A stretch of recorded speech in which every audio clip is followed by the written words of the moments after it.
Welcome to Thieves Cant, a tabletop gaming podcast with your hosts, Jeremy Shane and Chris White.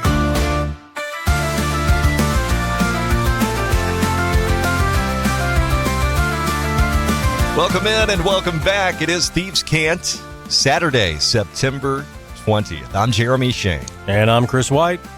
Glad to have you along as always. Chris, how's your week been? It's been very busy. Yeah? That doesn't seem to be stopping as the weekend approaches. And all work, no play. Well, you know, it's all right. Keeps me out of trouble. Yeah. So. We did get to play some 5e last Saturday, your campaign. We did. And we reached kind of a stopping point where we can put that game on hiatus, and it is time now for some draw steel. Right. I get to sit back and enjoy the pleasures of play. I don't think we've got that game on the calendar for another month or so, but it is our next foray. I've had a chance earlier this week to start diving into the starter adventure for Draw Steel, the Delian Tomb, I'm not sure the pronunciation there. I like what I see so far. In terms of how they handle the pre-generated characters, there are multiple pre-gens to choose from, but they roll it out a little at a time. So when you start off at first level, you pick your first level PC. Mm-hmm. You don't have every option that's available to a first level Draw Steel hero. It's just start with this. And then after this encounter, now add this in. That's not a bad way to roll things out. Right. Yeah. Slowly teaching the game as you play through. Nice. It's a cool approach. I need that. Yeah, Go slow. Again, another month or so, and we'll finally get to taste some Draw Steel. Hey, again, thanks for listening. Thanks for following at thievescantcast on Apple Podcasts, Spotify, YouTube, wherever you listen. If you want to reach out to the show, you can always drop a comment on YouTube, or you can hit us up, thievescantcast@gmail.com. Coming up in today's show, D&D drops another Unearthed Arcana, and Invincible from Free League and Skybound is set to launch on Kickstarter later this month. In crowdfunding, we check out a starter set for Our Beautiful Ruin. And we introduce a new segment, Thieves Rant. But first, we've got some listener feedback. Josh David on YouTube, Chris, he heard our discussion last week about Roman decimation, brutal punishment for Roman legions who disappointed their commanders. And he says, now I'm thinking up a Revenant character for Draw Steel who was executed by decimation. Oh, I love that. And that's exactly why we wanted to have that conversation, to inspire ways to bring these ideas into your game. This is a perfect match. Yeah. Oh, I love it. I mean, how cool is that? Right. Go back and revisit his old companions that beat him to death or whatever. Right. You know, the commander that gave the order. Yeah. Imagine a whole party of revenants these were all of the decimated. Oh. That would be cool. That would be cool. So thanks, Josh David, for the comment. Let us know if you do make that character build, how that goes for you. Okay, next up we have the Leet Wookie Man on YouTube. He found our series on Draw Steel for the Thieves Can't Capers, and he said, cool video. You had some interesting perspectives. I think it is right to treat it like a board game. Talking about Draw Steel. Right. It feels like an RPG interrupted by a tactical board game. I really like that flow. Yeah, I agree, Wookie Man. I saw the same thing. Like it's and that is not a bad thing. Like I like that crunch, you know, maybe a little more rules heavy and focused on that. So again, I'm really looking forward to digging into this. Thanks again, Wookie Man. And we hear once again from Grailcase on YouTube, responding to our thoughts on Draw Steel's Troubadour class in our most recent episode of Thieves Can't Capers. And specifically, he mentions the auteur subclass. Grailcase says the auteur's rewriting of reality can be too much for some folks, but I have a couple of players that it really appealed to. So yeah, we're talking mechanics that kind of give narrative control over to this class. Chris, I think you put it best on the episode when you said it kind of breaks the fourth wall.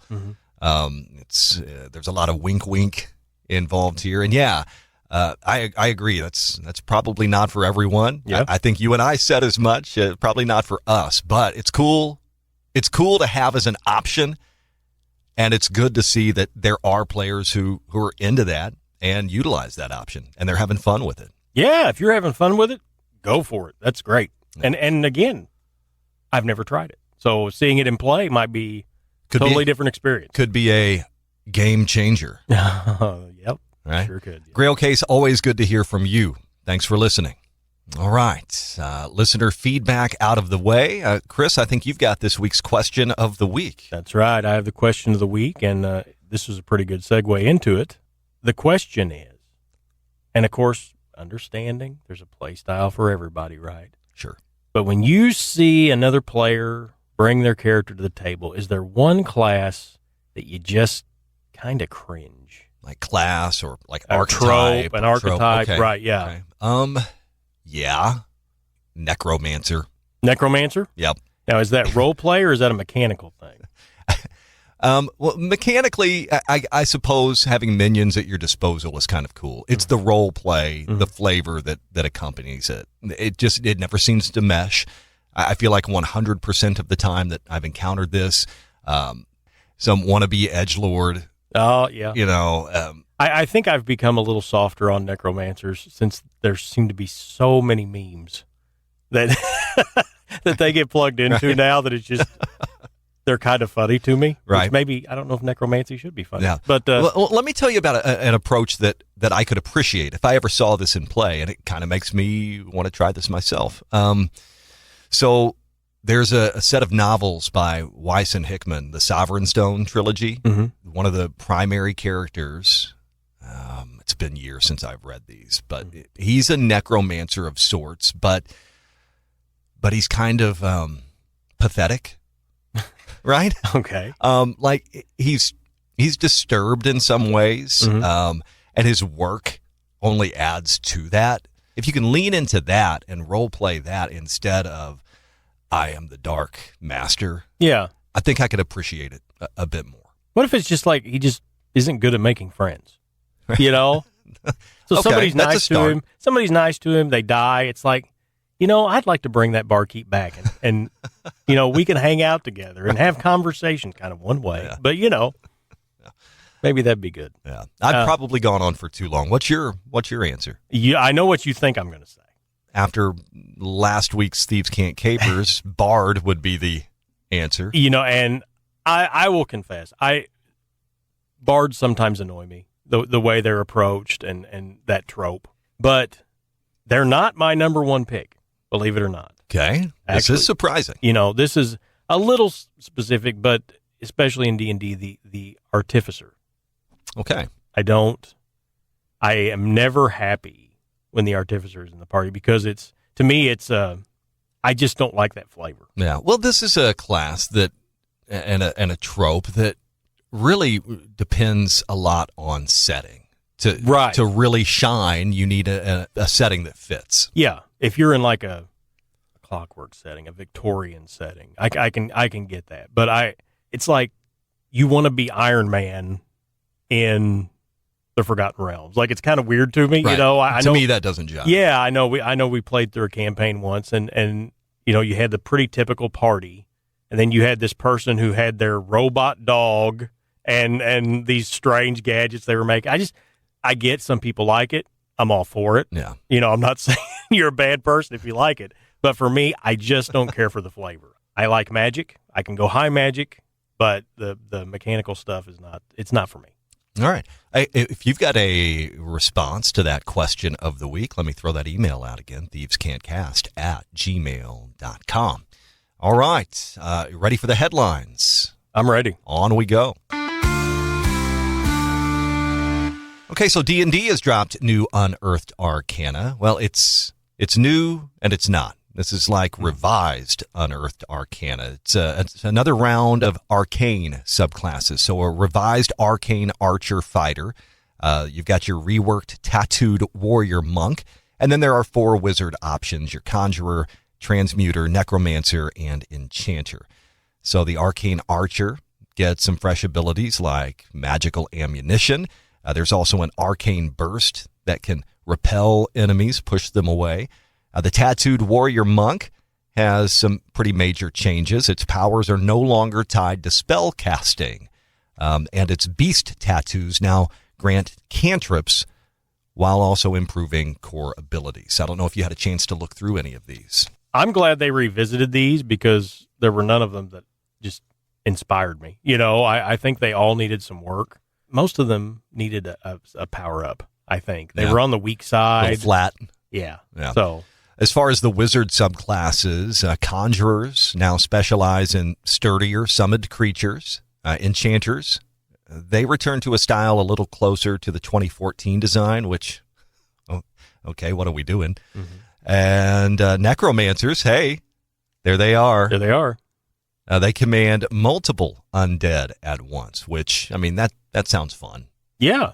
Transmuters receive shape-shifting powers, and additionally, the transmuter stone automatically includes the durability option. That was widely considered like the strongest choice. Well, yeah, it's like, I'm just going to take that one every time. So that's good. Like, figure out, hey, if everybody wants this, then just bake it in and give the other bonuses. Sure. Great. Of note, 3 subclasses that were tested earlier. There were a couple of warlock options and a cleric domain. Those are absent from the updated playtest. So nothing new on that front. If you're the feedback sort, you want to provide feedback, that survey opens September 23rd. That's that. Hey, speaking of September 23rd, coming to Kickstarter on that date, Invincible, the superhero role-playing by Free League and Skybound. Okay, so a new ttrpg based on Robert Kirkman's hit comic series. Robert Kirkman, responsible for The Walking Dead, right? And now he's got Invincible, published by Skybound Entertainment. So Free League, in cooperation with those folks, is putting out the RPG. Backers get early access to a free Quick Start PDF. That's always great. There are exclusive rewards for early backers as well, including a limited variant of Invincible #1. The RPG comes in several formats. There's a core rule book. There's a premium collector's edition. There's a starter set box. So a variety of options for you. The artwork, of course, is being handled by original Invincible artists Corey Walker and Ryan Otley. That makes perfect sense. And that said, it's still cool that that's the route that they're going. Mm-hmm. Pledge for a physical reward within the first 48 hours of the campaign, and you get a free Viltrum Empire symbol cloth patch as a bonus, tied to the lore of Invincible, I suppose. Yep. So that's a cool bonus if you're an early bird backer. One of the stretch goals, by the way, is especially rare. It's an ultra-exclusive variant cover of Invincible #1. And that edition will never be reprinted. This is a true collector's item. Chris, I've been out of the comic book world for a long time. My wallet demanded that I shun comic books, but man, this sounds cool. This makes me want to kind of scratch that old itch again. Yeah, well, I've not had a lot of experience, but I've always enjoyed getting to play a superhero RPG. So I'm always up for that. I'm anxious to see what Free League will do with a Supers game. Mm-hmm. I'm not sure if this is going to use the Year Zero engine that Free League made famous, or if they're gonna go a different route. Like their Dragonbane game doesn't quite use the Year Zero engine, so they've set a precedent that they don't always have to use that in-house engine. They can go a different route. So I'm excited to see which way they go with this. Yeah, it's interesting. I am a self-admitted Free League stan, so always excited anytime they bring something new to crowdfunding. Speaking of crowdfunding, let's move on to our spotlight. Our Brilliant Ruin starter set from Studio Hermitage is funding for 11 more days over on Kickstarter. Chris, Our Brilliant Ruin is a gothic horror fantasy RPG set in the crumbling society of the Draymark, where aristocrats, true folk, and the unbonded struggle for survival under the corrupting light of a dead star. Okay, I like that. I like the sound of that so far. I don't know what all of it meant, but I did like it. No, I just like the sound of it. Yeah. The game focuses on themes of social decay, personal ambition, class conflict, and existential dread. It's just like real life, with horror and strange machines emerging from the star's influence. The system itself is a D6 dice pool system. Outcomes like success, triumph, or catastrophe are shaped not just by skills, but also by a character's emotions, motivations, and personality traits. So it's a really cool way to blend your crunchy mechanics with the more narrative mechanics, it sounds like. Mm-hmm. The starter set for the game, which is the project here in the spotlight, includes a 64-page softcover rule book introducing the core mechanics in an abridged full-color format. There's a 32-page booklet of resources like character sheets, in-world documents, handouts. That's cool to see included. There's also a 48-page starter story centered on a malfunctioning Silokinetic bridge, NPC intrigue, and a hidden knowledge that must be protected. I'm interested. Yeah. In addition to the starter set, there is a special Ruined edition of the core rulebook that's available exclusively through this Kickstarter. This deluxe version includes a vegan leather cover. How many vegans had to be killed to make this cover? This is terrible. So, again, that's Our Brilliant Ruin, if you're looking for a little dystopia at the game table. And again, 11 more days if you want in on that one. With crowdfunding out of the way, time for a brand new Thieves Can't segment from the brain of Chris. It is Thieves Rant.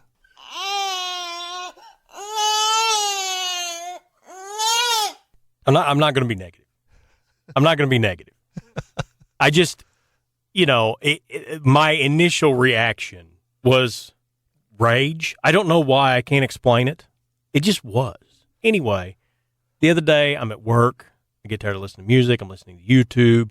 I've been in like a Paladin mood lately. Like I've been thinking Paladin. I'm trying to immerse myself in Paladin, get that mindset. Yeah, I'm watching some videos similar to that. And I have this one come up. I've seen it before years ago. I thought, oh, that's perfect. It's a video. It's called The Night of Hope. Okay. K-N-I-G-H-T. Yes. Of Hope. Right. So basically, it's about a 13-minute short film. It's made by these people who like practice with swords all the time. I don't know. I can't remember their name to give them credit, but this is what they do. Right. And they decided they were going to make this film. Okay. It's pretty good. I mean, really, it is. Like the acting's good. The fight choreography is great. Armor actually functions like armor. People actually act like they would in regards to an armored opponent. So all those things are great, right? And the gist, spoiler alert, is basically this woman has been captured by bandits. That's where you start off at. She's obviously being abused. It's not a good situation, right? And so she finds an opportunity to escape. She gets out. They realize it immediately. They're hunting her down through the woods, right? And she ends up falling, and they surround her, and it's just a hopeless situation, right? And so then she pulls out this item. I don't know what it is, but whatever it is, she's praying, right? It's this little trinket of some sort. And she's praying, right? And the bandits have her. She's cooked. And then all of a sudden, like, everybody looks up. There's a flash of light, and this knight, like in full armor, just appears. The Night of Hope. The Night of Hope, right? And so the battle is on. This guy's throwing down, like, insanely outnumbered. It's like 30-1. Oh, I was going to ask how many bandits. Yeah, they just keep coming. Like just waves of them, yeah, right? Yeah. And I mean, he's not just like dominating everybody. I mean, he's getting knocked around a little, but he is slaying fools, right? Yeah. And I mean, it's awesome. Woman, like, this is it. This is her hope. Her prayers have been answered. And finally, he kills the last bandit, and he comes and he hands her that thing she was using to pray with, that item, whatever it is. And the tears are running down, and he walks off. And I was instantly hit with rage. And I know that seems so weird, right? But my thought was, I was like, I love paladins, right? This is my thing. So this is why I think it hit me. How often do you play a character in a campaign and you go through and you're doing the party mission, right? Whatever the mission is, the party's doing, you're saving the world, right? It's all good. But I was like, this video this would be so simple to do as a one-on-one session with a paladin player and a DM.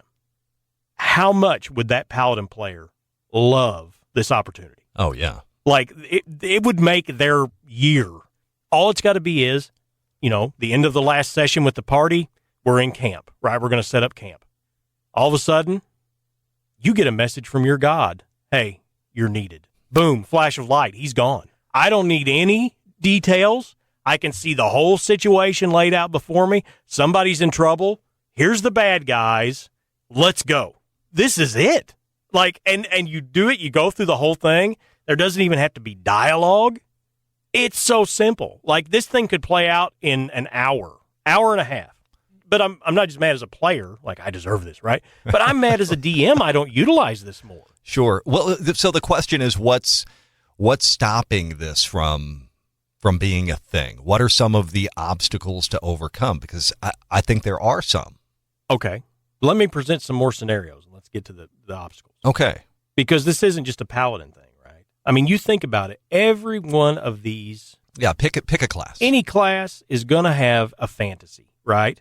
What about the rogue? The rogue and the, midnight heist job. Right.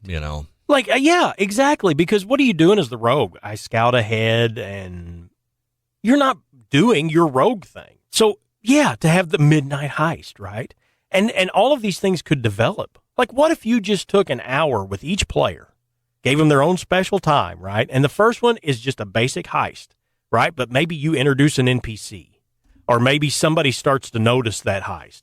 And you could just go through these over and over, right? I mean, and so now you could have this evolving storyline. Think about the wizard. Like, maybe you're doing some research on the side, and like that's starting to pay off dividends, but maybe you're unlocking some powers you're not sure about. Or, maybe you're the bard and you just want to perform. Yeah, this is my night at the inn. I'm right on the main stage. And it doesn't, right? And the thing is... Maybe you're that dumb necromancer down in your lab. Maybe yeah, exactly.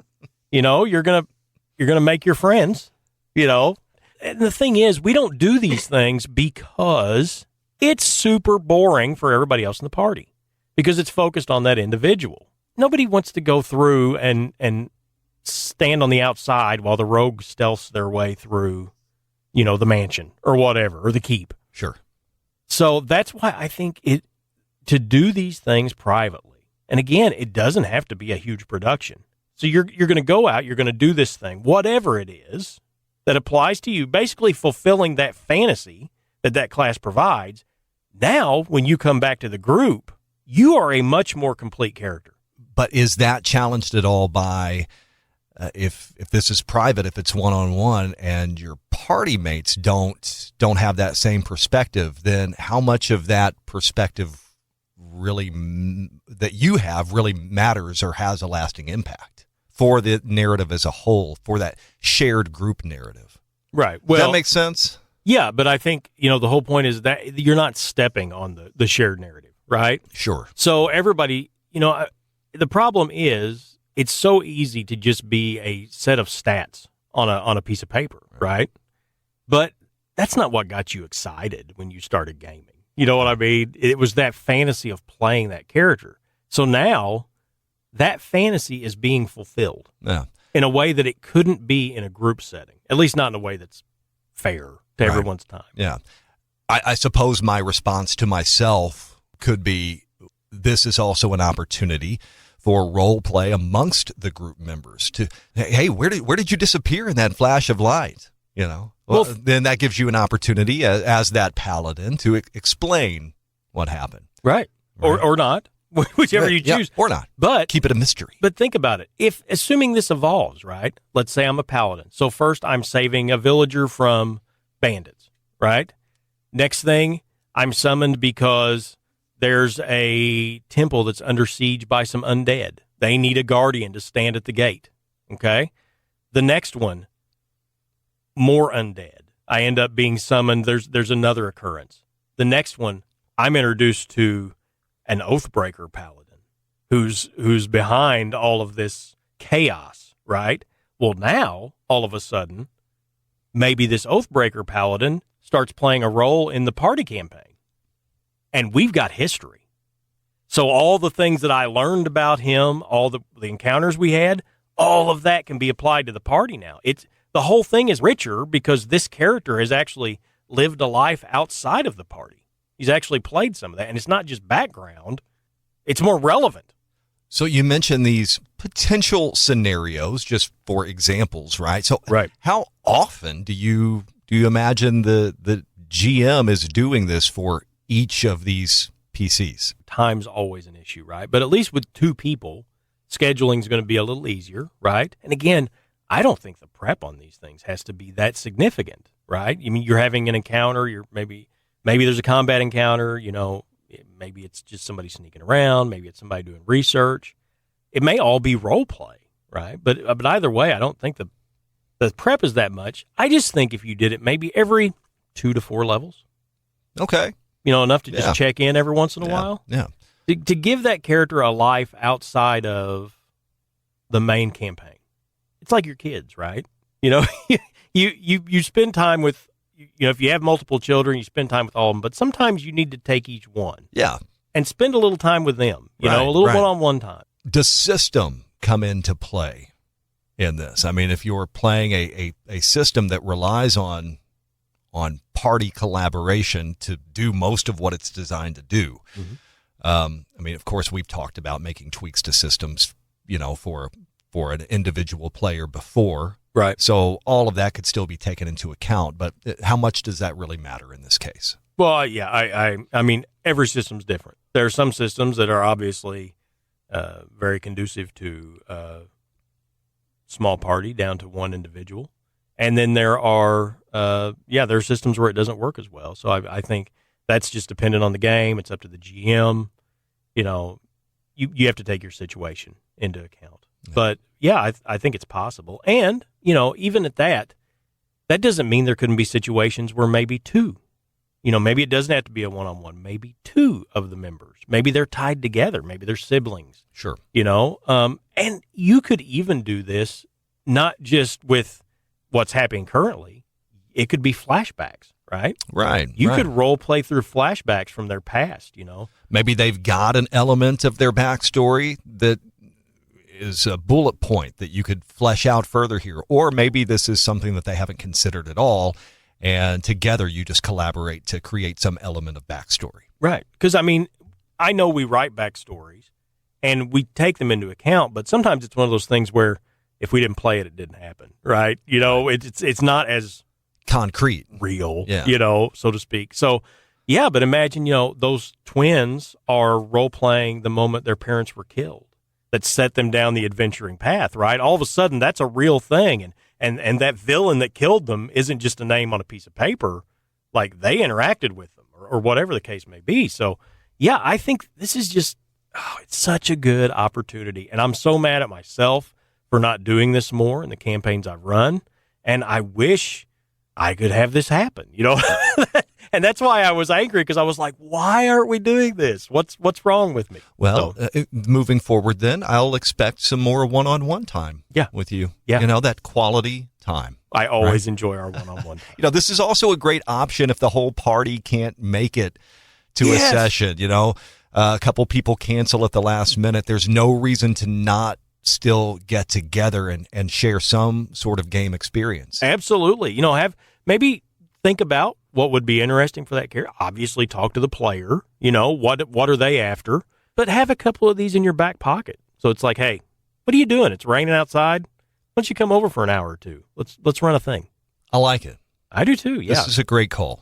You feel better after your Thieves rant? I feel better. I feel better. There's a calm that's rolling over me. If you've got experience with this sort of thing at the game table, or you have thoughts or reactions to anything you've heard, be sure you reach out. Again, thievescantcast@gmail.com. Hit us up online at thievescantcast. Hey, don't forget, later this week, we'll be back with Thieves Can't Capers. We continue the Draw Steel job. We're going to wrap up our look at the character creation section, kits, perks, complications. And with that in mind, looking ahead to next week's episode of Thieves Can't, we're going to step into the Forge of Creation and start building a hero for Draw Steel. If you're curious what that process looks like, you can join us for the ride. Sound fun? Sounds fun to me. All right. So until then, have a great week of life, of gaming, all that. We'll see you next time. I'm Jeremy Shane. And I'm Chris White. So long. Thank you for listening to Thieves Can't. Email thievescantcast@gmail.com.